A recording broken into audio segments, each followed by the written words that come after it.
Muy buenas tardes a todas las personas que nos miran por los canales de Flaxo Radio. Estamos en la tercera edición de Dialogando, un programa que ha recogido bastantes expresiones y debates. En la anterior edición justamente estábamos hablando de lo que fue Crimen y Delito, con la participación de Rodrigo Matambi y Homero Quirós, los cuales pudieron ayudarnos a encontrar algunos elementos en torno a la temática de discusión. Esta oportunidad, dejando un poco lo que es el tema del ámbito penal, criminal y de sociología criminal, nos hemos ido un poco a lo que es el tema del desarrollo rural. Y para ello hemos traído una temática importante que titula Repensando el desarrollo rural. Nos acompañan Paula Fuentealba Urzúa, antropóloga sociocultural de la Universidad de Concepción de Chile, estudiante de la Maestría de Investigación en Estudios Socioambientales de Flaxo, Ecuador, y que está investigando actualmente sobre monocultivos y modelos de desarrollo en torno a la acuicultura en áreas protegidas y ecosistemas estratégicos en Nariño, Colombia. Sebastián Nilo Valenzuela, antropólogo, con mención en Antropología Sociocultural de la Universidad de Concepción, magíster en Desarrollo Territorial Rural de la Universidad Bueno en Proceso. El último año se ha dedicado a la investigación sobre temáticas como desarrollo, conflictos y territorios al sur de Colombia, con lo que espera también presentar una investigación bastante satisfactoria. Y por último tenemos un gran amigo, Pablo Lagos Vigueras, que es antropólogo también de la Universidad de Concepción, estudiante de maestría de antropología y que termina actualmente su investigación sobre extractivismo y modelos de desarrollo en torno a la ciudad del milenio Cofán, Dureno, en Sucumbios, Ecuador. Bueno, es interesante la temática que está planteando los tres estudiantes de la Universidad de Concepción vinculado a esto de repensar el desarrollo rural, porque primero hay un debate actual en torno al desarrollo rural. Que ha regresado, por ejemplo, al debate debido, uno, a los factores ambientales que demandan que la gente comience a ver más lo que es el tema del campo. Segundo, una necesidad mayor de garantizar alimentos para las personas y poblaciones, por tanto una cuestión también que está vinculada con la pobreza rural, pero también como consecuencia de la expansión de las ciudades, ¿no? Hay una expansión muy fuerte de las ciudades producto de la migración campo-ciudad que lleva, digamos, a que se busquen fortalecer, generar estrategias de desarrollo que impidan que la gente siga engrosando lo que son las zonas suburbanas y de suburbios en las ciudades. Pero por otro lado, también se comenzó a hablar mucho de lo que es el tema del desarrollo vinculado con lo que es la compensación de daños ambientales por respecto al tema del extractivismo. Entonces, hay un escenario, hay una palestra y bueno, y los tengo aquí precisamente en esta edición de programa de Dialogando para que a partir de sus investigaciones, chicos y Pau, me puedan ustedes expresar un poco cómo planteamos, cómo entendemos actualmente el desarrollo rural bajo este contexto. Garantizar alimentos, garantizar un desarrollo humano en la población, pero también como una forma de recomponer los daños que se hacen por las industrias extractivas. Primeramente, Pau, pasaré contigo para que te presentes, después Seba, una breve descripción de qué investigas, yo lo dije a grosso modo, pero nos gustaría tal vez detallarlo más, y después te paso con Seba y concluyo con Pablo. Pau, por favor. Gracias, César. Bueno, mi investigación se centró básicamente en cómo un modelo de desarrollo que se ha instaurado en un ecosistema protegido, un humedal Ramsar, que se llama Laguna La Cocha, que se encuentra en Nariño, Colombia, al sur, se ha venido desarrollando en los últimos 20 años. ¿Cuáles han sido las diferentes consecuencias de ello? Tanto la articulación a otros modelos de medios de vida dentro de la localidad, también cómo ha dado posibilidades de movilidad social, inserción laboral de las personas campesinas e indígenas que se encuentran en la localidad, pero a su vez también ha intensificado desigualdades, también impactos ambientales que son percibidos por la población de manera diferenciada, en especial para las personas de más escasos recursos, que son quienes se ven más afectados por los impactos visuales tanto de las jaulas como las consecuencias en la calidad del agua. Entonces, ver eso desde una mirada etnográfica, desde cómo las personas también vivencian eso en lo cotidiano y lo que yo pude ir registrando. Y es interesante porque está ingresando dentro de esta idea de desarrollo cómo ciertos proyectos exitosos en este circuito, por ejemplo, como lo que tú mencionas, humedales, pueden tener unas repercusiones también en la conformación del tipo de sociedad, ¿no? Más adelante seguimos sobre ese tema. Seba, por favor. Bueno, César, muchas gracias por la invitación. Y quizás no es casualidad que seamos los tres de la UDECONCE y como con estos temas. Quizás es también parte de nuestra formación, de como esa curiosidad que nos quedó y que la Flaxo nos permitió como adentrarnos aún más. Porque como dice Paula, nosotros partimos desde el enfoque más etnográfico de investigación, que es lo que es nuestra base de antropología, pero de ahí cada uno empieza a tomar como su tema de profundidad. con Paula compartimos el mismo territorio de estudio, pero lo mío va más ligado a cómo las políticas públicas han visto cierta mirada del problema y dentro de mis resultados parece que el problema fuera otro. Entonces ahí nos preguntaríamos, bueno, ¿es problema del desarrollo? ¿Es problema del gobierno? Y lo que buscamos finalmente es decir, no, o sea, tú pusiste el escenario. Hay una conflictividad de pobreza, hay una conflictividad también en torno a la producción de alimentos, pero hay propuestas, por ejemplo, como de Amartya Sen, que dice que el desarrollo es libertad. Entonces, ¿dónde encontramos esas visiones? Y es un poco lo que intentamos buscar, que quizás desde algunas escuelas hablarán de la teoría del actor, intentando ver cómo estos actores cambian estas dinámicas de desarrollo rural, pero nosotros lo que buscamos un poco en el campo es ver cómo esas miradas más específicas, que quizás no están relatadas, pero que de alguna forma, como un día me decía Paula ya, bueno, yo observando esto no puedo explicarles a Flaxo por qué estoy acá, pero me motiva, y es porque se dan ciertos procesos, y que yo creo que también Pablo lo ve un poco más fuerte en el sentido de la legislación ecuatoriana, permite también ciertos niveles de desarrollo que en Colombia no. Entonces ahí también Pablo nos dirá cómo se ve eso en Dureno. Bueno, yo estoy viendo el tema en Dureno, pero con un desarrollo que viene ahora desde la redistribución de las remesas petroleras, pero en un contexto también de ampliación de la frontera extractiva, como ya proyectos de desarrollo para Dureno, pero también la vuelta del extractivismo ahora desde el gobierno. Entonces estoy viendo cómo va cambiando el territorio en relación a las prácticas de los cofanes, que es la nacionalidad donde trabajo, son ahí cofanes, y la estrategia de ellos de construir el territorio, de resguardarlo, de crear comunidades en los límites para defenderlo de amenazas externas, y el movimiento contrario que hace ahora el extractivismo es transformando esos lugares en espacios para la extracción y el transporte de petróleo. Y eso tiene interesante esta ciudad Milenio que mencionas en el tema de las conversaciones que tuvimos, ¿no? Entonces me parece muy interesante cómo se va armando este siglo de debate. Informamos a todas las personas que recién se están conectando. Estamos por los canales de Flaxo Radio debatiendo un poco de lo que es el desarrollo rural. El título es Repensando el desarrollo rural. Pueden vernos a través de sus canales www.flaxoradio.es o pueden llamar a sus teléfonos 2946-800 extensión 3578 producción. Volviendo al tema de la discusión, me pareció muy interesante el tema de los humedales, porque aquí hay una cosa que vincula con el tema de tu discusión en el desarrollo rural. ¿Es un proyecto exitoso? Creo que el desarrollo rural se mide a partir de lo que es el éxito en el tema de la mejora económica, si no me equivoco. Entonces, ¿cómo un proyecto exitoso vinculado con los humedales y que ha generado una serie de ingresos diferentes para la economía campesina de Nariño, puede considerar a la vez generar situaciones diferenciadas? O sea, porque al final de cuentas, como volvemos al tema, o sea, ese es el núcleo del desarrollo, ¿no? Cómo el desarrollo como tal genera estas situaciones diferenciadas. Claro, o sea, por lo que yo he podido ir visualizando y en base a mis hallazgos es que, claro, se visualiza desde las políticas públicas y orientándose también desde cómo la FAO en adelante han ido definiendo la acuicultura como una forma de vida que las familias campesinas de escasos recursos se pueden ir dedicando para mejorar su subsistencia y su seguridad alimentaria. Tal vez, ¿qué es la acuicultura? Acuicultura es el cultivo de peces o de moluscos en agua, ya sea costeras o continentales, en este caso lagunas, puede ser en lagos, en ríos, en el mar.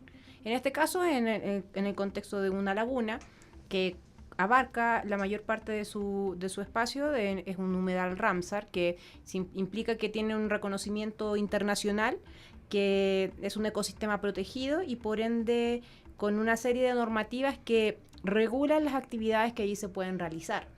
Entonces, si consideramos que el contexto global dice que este tipo de prácticas, que son muy vinculadas a las prácticas agrícolas, pueden generar mejor subsistencia para familias de escasos recursos y también mantener la seguridad alimentaria de estas familias, vemos por un lado que esto sí se puede dar, sí se gesta, pero es muy difícil que una familia campesina pueda insertarse en un modelo de desarrollo que implica tener capital circulante en grandes cantidades para poder invertir. O sea, implica ya salir de esta lógica de la ruralidad convencional, de que el campesino es el que trabaja la tierra y el que tiene prácticas de autosustento, sino que implica visualizar un campesino empresario. Entonces, desde ahí, desde ese choque de lógicas, también parte un poco la diferencia que yo fui visualizando en campo, que es que no todos pueden acceder al desarrollo de la misma manera. Entonces, este desarrollo no es generalizado para todos, sino que depende de tu posición dentro de este campo, es cómo tú te vas insertando y qué cosas vas obteniendo de esto. Entonces, obtienes también beneficio económico, por un lado, pero también ves los impactos ambientales que te afectan a ti mismo, tanto en tu cultivo como en tu entorno. Y bueno, y en esta cuestión, digamos que volvemos un rato haciendo un paréntesis para pensar bien la idea. Estamos hablando entonces de que el ingreso económico, el aumento, o sea, se puede decir que hay un incremento del ingreso económico de las familias en la laguna, que ha generado, por tanto, una serie de desigualdades. ¿Eso es lo que más o menos se trata de decir? ¿O está vinculado también con esta construcción de lo que es la idea de ser comunidad como tal? Va más que por ese lado, es vinculado a que el insertar esta lógica de desarrollo en un lugar tan pequeño, tan local, tan situado, implica que también llegan otros actores externos a consolidar una cadena productiva. Entonces, se supone que para tú producir peces, tú no los tienes que reproducir, o sea, tienes que comprar los huevos. Esos huevos se producen en alguna parte. Eso implica que tú tienes un conocimiento técnico para poder hacerlo. Y eso gente de la localidad no lo tiene. Entonces, llegan empresas a producir truchas para reproducción. Llegan empresas para poder vender el alimento, que no es el mismo alimento que le das al cerdo, claro, que le das a las es un vacas. especializado. Entonces, arman toda una cadena productiva que se emplaza en el territorio, pero que los mayores beneficios de esto no lo ven realmente las familias. O sea, a las familias sí les ingresa económicamente algo porque venden su producto, pero el cuento es que hay otros actores externos que se benefician de esto y que también generan mayores impactos en el entorno socioambiental, que es lo que yo visualizo. Y eso me parece un tema bastante interesante que también está con esta construcción de esta idea de desarrollo que planteamos, ¿no? O sea, porque por lo visto esta forma en la cual se genera un modelo exitoso termina adentrando a las comunidades o incluyendo a las comunidades dentro de lo que es la lógica de mercado, ¿no? Y aperturar a las comunidades al mercado es una construcción totalmente fuerte en el sentido que tiene otras consecuencias, otras cosas y ingresa bajo esta otra lógica de desarrollo bastante interesante. Volvemos un segundo contigo, Pau. Seba, esto me tiene una cosa interesante y me tenía así en la cabeza golpeando lo que dijiste, el método etnográfico políticas públicas. Entonces, tal vez, antes de ir a tu caso, plantear y ver cómo el método etnográfico puede ayudarnos a entender esto que tú planteas en tu tema de investigación, este fracaso del desarrollo como tal. O sea, claro, es que igual un paréntesis importante es que yo estoy viendo una actividad ilegal que se desarrolla hace 15 años. ¿Cuál es esa actividad? Entonces, ¿Cuál es esa actividad? como Paula dice, ¿cuáles son los nombres? No, como dice Paula, este es un territorio que tiene categoría de importancia internacional, por lo tanto hay ciertas actividades que no se pueden desarrollar. Como es un humedal, hay que preservar el agua, por tanto no se puede talar el bosque. No se puede explotar el bosque. Y hace 15 años se prohíbe la explotación del bosque. Por lo tanto, se supondría que no deberían haber familias ni carboneras ni explotadoras de bosque. Pero hay como organizaciones, ¿me entiendes? Hay como no organizaciones productivas, pero sí sociales, que tienen 300 familias de carboneras. Entonces, en una población donde hay 12.000 personas, que un 10% hace una actividad ilegal, yo como investigador, antropólogo, pues te decía, de enfoque etnográfico, no puedo quedarme con los textos o no puedo quedarme con ir solamente a entrevistar. Porque dentro de estas hipótesis que uno se plantea de investigación, están los aspectos suficientes para decir, mira, hay una cultura de ilegalidad que no la puedo develar desde la legalidad. Pues. Entonces, me toca estar ahí, que yo resumiría la etnografía así. Estar ahí, observar, oler, comer, entender los funcionamientos, porque la gracia o el chiste de investigar es tener como una respuesta final. Pues entonces esa respuesta puede ser satisfactoria para ti en términos estadísticos, en términos éticos, en términos simbólicos. Y yo creo que busco como esa respuesta más holística. Qué interesante la antropología, mi estimado Seba. Ahí para apuntar un poquito más, el tema de la etnografía sirve también para comparar los discursos con las prácticas. Quizás los discursos de las instituciones y cómo se da en el territorio mismo, así palpándolo y viéndolo desde la experiencia. Y qué interesante plantearlo, este análisis de desarrollos de la etnografía, ahora que me lo expresan así, ya lo entiendo mejor la cuestión. Y aquí una cosa interesante, Seba, que me viene. ¿Es ilegal la actividad porque no existe como una suerte de propuesta alternativa impulsada por los organismos? ¿O es ilegal la actividad porque pese a la existencia de una propuesta alternativa como no sé, en vez de talar, les vamos a regalar plantines para que hagan esto en vez de hacer esto? ¿O es ilegal porque ha fracasado ese tipo de política impulsada por los estados y por tanto es mejor seguir haciendo la actividad ilegal que entrar lo que te pide el gobierno, lo que te manda el técnico? En el caso de tu investigación. En el caso de investigación, digamos que voy a decir la respuesta estúpida. Es ilegal porque el gobierno la puso ilegal, digamos. Es ilegal porque el Estado dijo es ilegal, por eso es ilegal. Pero se practica, digamos, que es mi pregunta final, porque la gente está acostumbrada, o sea, no hay una cultura porque llevan ahí 100 años, no hay una territorialidad, puede haber una idiosincrasia, algo así como una forma de vida, una lógica, como dijo Paula, que se está formando y que los obliga a ver el bosque como la única alternativa de sacar el crédito. Así como dijo la Paula, no se puede ver al campesino trabajando la tierra, yo digo no se puede ver al rural como el campesino.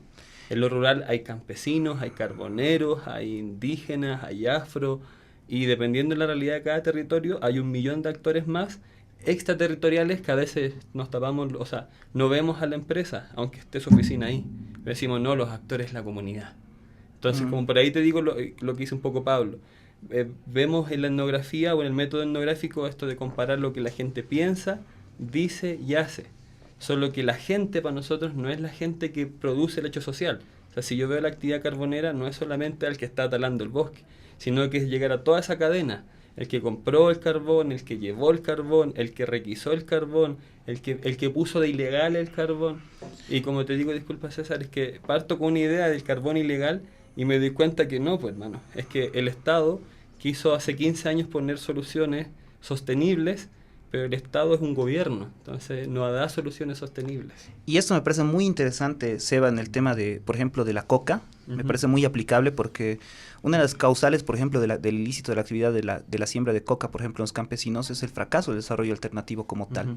Entonces, por un lado, hay unas leyes que te prohíben sembrar una cosa que generalmente lo que te están diciendo es te mueres de hambre con el tipo de economía campesina que vas a tener, en el cual no te va a alcanzar, o te dedicas al ilícito. Y en ese caso se muestra, digamos, este fracaso. Eso me vino a la idea al principio cuando te escuché. Lo segundo que me vino a la idea es esta repetida frase que se lo he escuchado, por ejemplo, al vicepresidente Álvaro García Linera y otros académicos de Claxo, el de no ser los guardabosques de los países industrializados, ¿no? Y en ese sentido, bajo esa lógica, ¿no?, de no ser los guardabosques, comienza a haber una suerte de neopolítica extractivista bastante fuerte, pues sobre todo por los gobiernos latinoamericanos, y aquí entra Pablo.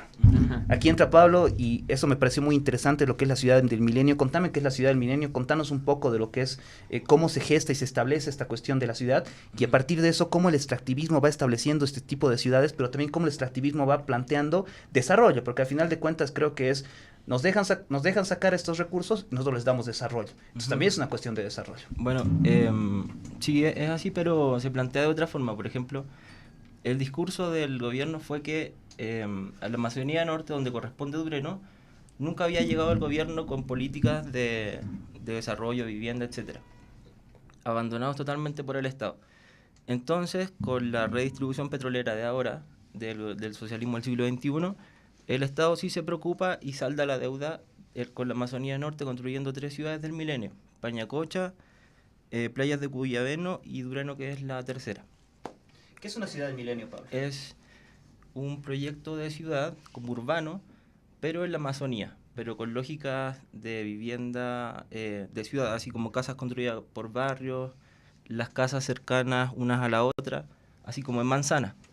Entonces, en las 2 ciudades del milenio que se construyeron primero, la gente ya no está ocupando las casas porque no responde a la lógica de vida de tener chacras, animales, y también porque vienen con un tema de deudas, de cuentas. Entonces la gente no tiene trabajo muchas veces y no puede pagar esas casas. O sea que se establecen las casas, se les pone un costo y tienen que vivir. ¿Y esa construcción de las ciudades es en compensación de los procesos de extracción? Sí, es en compensación, pero en el caso de Dureno es específico porque Dureno había tenido una lucha en los 90 contra Texaco, y después que Texaco pasó a ser Petroamazonas. Entonces ellos expulsaron a Texaco, a Petroamazonas, por los daños ambientales, y ahí se hizo un convenio de restitución de daños en el 98. Entonces, con esa promesa, son las negociaciones con la vicepresidencia de Glass desde el 2011 hasta el 2014. Y no, el 2014 fueron las negociaciones y se aprueba la construcción de la Ciudad del Milenio como una restitución del daño anterior, pero en la práctica funciona también como está la Ciudad del Milenio, la construimos, entonces empezamos negociaciones para reabrir pozos petroleros al mismo tiempo. No es solo restitución, sino que ahora es la llegada, la vuelta del petróleo de nuevo a Dureno.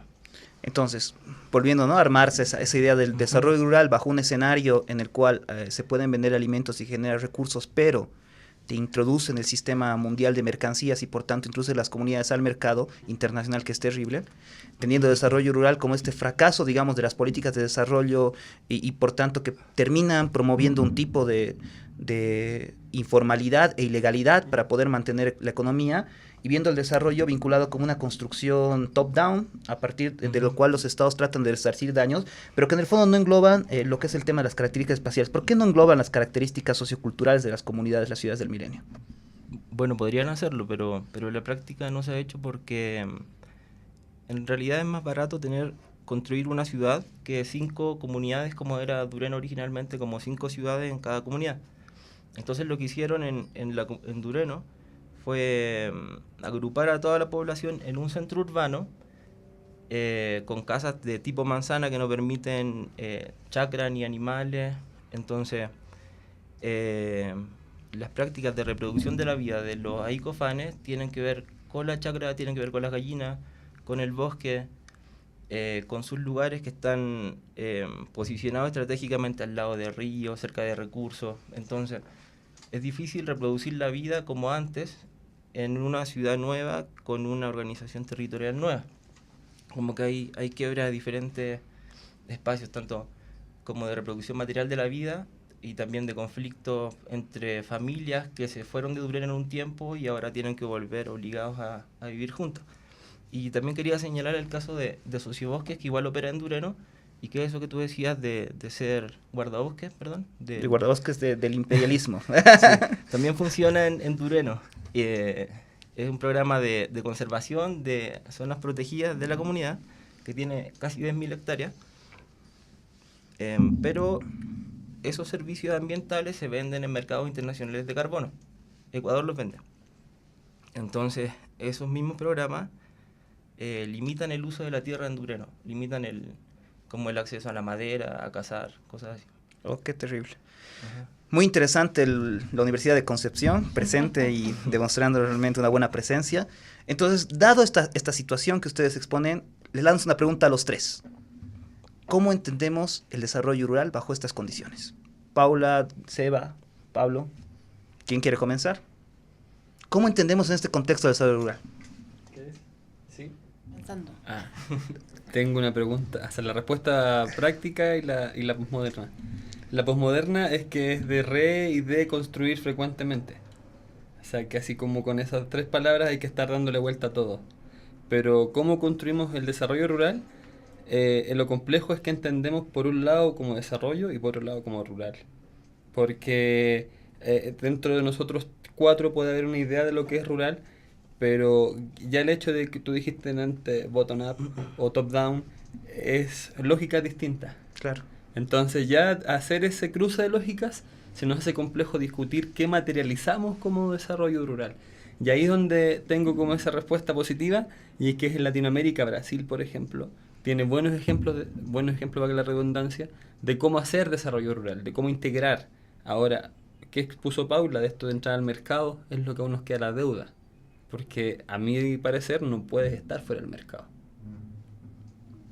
Pau, ¿Cómo repensamos en este contexto el desarrollo rural? Muy vinculado a lo que dice Sebastián, es como ver las distintas aristas, o sea, para quién es ese desarrollo, quiénes lo están pensando, quiénes se están beneficiando en el fondo, porque ya hemos visto demasiados casos fallidos de que surgen estas políticas para poder hacer frente a otra cosa y luego las consecuencias de ello las viven las personas. Entonces se vive cambiando de iniciativa en iniciativa y en fin no surge como una solución. Entonces sí hay que quizás cambiar ese enfoque, cambiar la lupa de lado y quizás ponerle el micrófono también a las personas que realmente están viéndose afectadas por ello. O sea, por ejemplo, si haciendo memoria de un autor,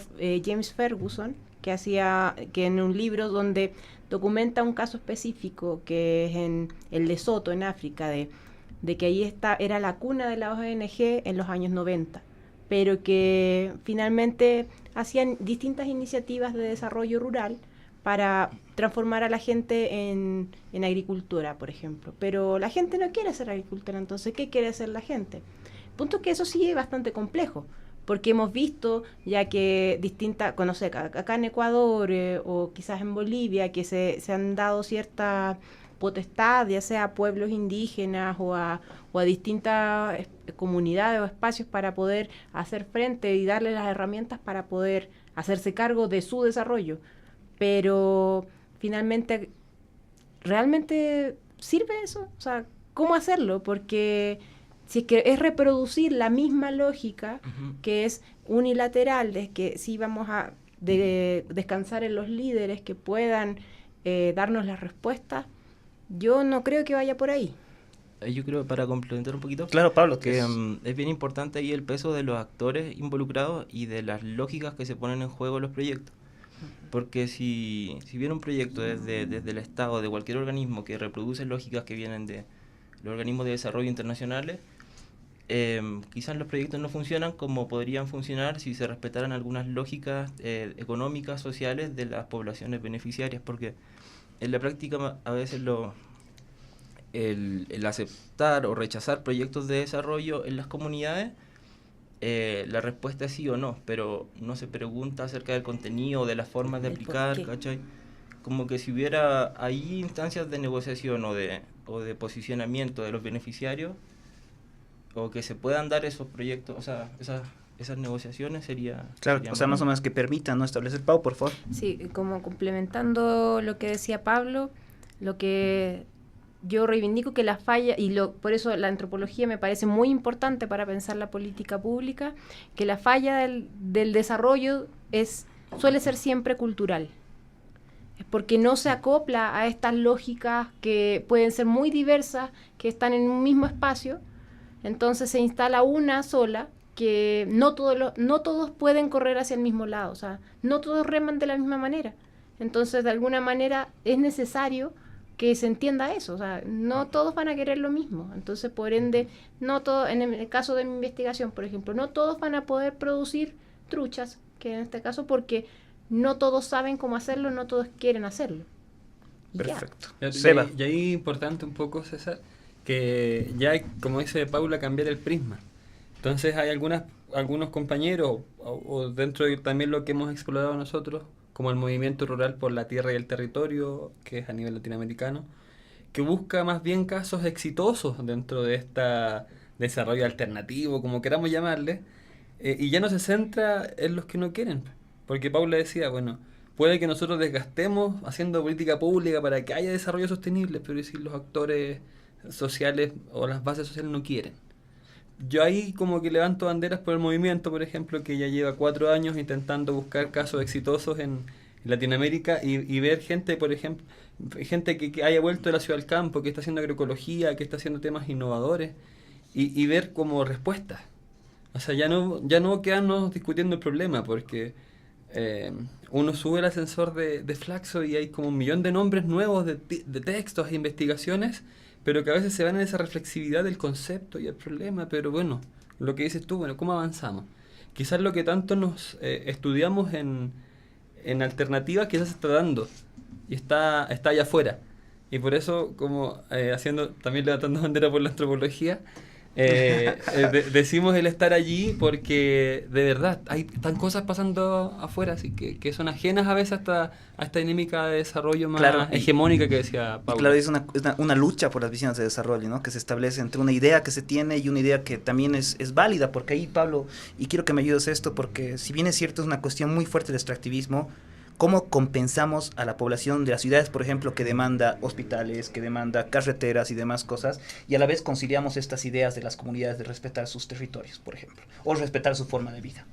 Sí, o sea, yo creo que los proyectos deberían tener esa perspectiva respetando a las decisiones locales, pero también es ver qué están pasando en el territorio, en los territorios específicos y potenciar las dinámicas que hay. Por ejemplo, en Dureno hay como 10 profesores universitarios bilingües y en este momento no están trabajando, pero tienen potencial. Igual hay, por ejemplo, muchos empresarios pequeños de canoas de fibra de vidrio, que son proyectos que llegaron con ONGs, también con iniciativas del Instituto Lingüístico de Verano, que sí pueden dar resultados si se fortalecen, pero desde la visión de los propios actores. Chicos, lastimosamente ha sido muy grato estar en este programa dialogando con ustedes, pero el tiempo se nos va, así que les agradezco bastante y para concluir quisiera tal vez pasarles el micrófono una vez más para que puedan mandar saludos y tal vez decir algunas cosas conclusivas con el tema de su reflexión que no se han podido expresar en el programa. Puedo recordar a todas las personas que pueden ver el material en www.flaxo.es. Tenemos nuestra cuenta de YouTube y Facebook también los videos de Dialogando. Este es el tercer programa, el cuarto tendremos una presentación mucho más interesante. Ahora sí, chicos, les paso el micrófono a ustedes. No, muy agradecida, César, por tu invitación, para que es grato poder intercambiar ideas que quizás cada uno tiene en su mente, pero debatiéndolas en conjunto se hace más grato, ¿no? No sé si hay algo más que concluir de que, o sea, yo insisto que en estos temas de pensar el desarrollo, repensarlo, hay que repensarlo desde los actores, o sea, desde la diversidad de actores, desde la gente. Y el cómo ejecutar eso, ya eso queda de tarea, porque nosotros como cientistas sociales, de cómo generar procesos que sean más inclusivos, desde las herramientas que tenemos cada uno. Y de saludos a mi gente que voy a ver pronto en Chile, y nada, eso, muchas gracias. Sebastián. Eso, al principio de la intervención dije que Amartya Sen decía que el desarrollo era libertad, pero los estudios de este muchacho están en India, y India fue uno de los primeros países en cambiar la legislación de educación antes del 1900 por una princesa que tenía 15 años. ¿Por qué digo eso? Porque la educación es la base para el desarrollo. O sea, así de simple. Saludos para el Machete que nos está escuchando. Y para la gente de Ipiales, que con Pablo y Pablo vamos a estar en noviembre compartiendo también nuestra experiencia, ahí con los compañeros de la Cámara de Comercio que nos invitaron también a participar. Y gracias a Javier, a Laurita que la vemos aquí, que está trabajando, y a ti, César, pues mucho éxito también en este periodo que no vamos a estar presentes, pero usted sabe que cuenta con nosotros. Muchas gracias, Seba. Pablito, por favor, para todos tus fans. Bueno, para concluir, ¿se escucha? Es remarcar el tema del investigador como cientista social, investigador, pero también como un actor político dentro de lo que estudia. O sea, hay que posicionarse también y manifestarlo de acuerdo a lo que te toca vivir. Y como saludos quiero mandar cariño a la gente de la casa, al departamento 116, que ya vamos de retirada. Saludos a los chiquillos, a los compañeros de antropología, de Flaxo, y ya. Eso. Bueno, eso ha sido todo. Yo les agradezco profundamente a ustedes, chicos. Soy César Augusto Camacho, en controles Javier Macas Endérica. Vuelvo a decirles una vez más, agradecemos y estén atentos a las demás novedades de Flaxo Radio. Dentro de poco vuelve una edición con Laura de El Picó de Flaxo Radio, que todo el mundo está esperando. También Entre Culturas el día miércoles presentó su temporada número 2, en la cual pudo presentar música en vivo. Muchas gracias, eso ha sido todo por hoy. Dialogando. Muchas gracias. Gracias.